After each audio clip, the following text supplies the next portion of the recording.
Mchambuzi wa soka hapa Tanzania Alex Ngeleza ameweza kuishukia vikali klabu ya Yanga kutokana na masuala ya rushwa. Kwa mjibu wa Alex Ngeleza, anadai kwamba hii ni mara ya pili Yanga inahusishwa na masuala ya rushwa.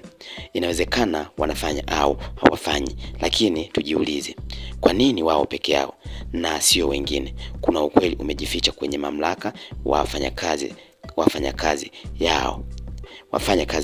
Imeanza kwenye udhamini na sasa hivi imehamia kwa wachezaji, ambapo kwa mjibu wa Alex Ngeleza aliweza kutolea maoni baada ya sauti kuweza kuvuja kwa baadhi ya wachezaji wa klabu ya Tabora United kuhusishwa kutaka kutumiwa rushwa kwa ajili ya kuweza kuilegeza mechi hiyo ili waweze kushinda. Kwa mjibu wa Alex Ngeleza aliweza kutoa maoni baada ya klabu ya Yanga kuweza kutuhumiwa mara kadhaa kuweza kuhusishwa na masuala ya rushwa. Kwa mjibu wa Alex Ngeleza anadai kwamba kuna mambo kadhaa ambayo nitakuwa tujiulize kama ni kweli wanafanya.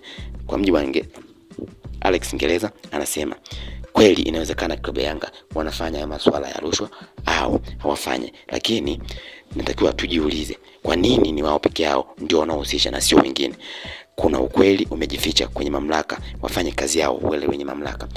Hii imeweza kutokea baada ya tuhuma za kwanza zilianza kwenye timu ya Singida Black Stars, ambapo pale waliweza kumbadilisha refa ghafla, huku refa mara ya kwanza akiwa anahusishwa kuweza kukutana na viongozi, baadhi ya viongozi wa klabu ya Yanga, na ndipo ambapo wengi wakaanza kushtukia kwamba huenda kuna mambo yanafanyika yanayohusiana na rushwa. Hivi ikiwa watu wameanza kutolea maneno kutokana na udhamini ambao Yanga wameweza, ambao wanadhaminiwa Yanga pamoja na vilabu vingine, kwa kudai kwamba mdhamini wa klabu ya Yanga ambaye ni GSM ni lazima awe ni mwanachama wa timu hiyo. Hivi hawezi kuwa mwanachama wa timu zaidi ya 7 ambazo anazidhamini mpaka saizi.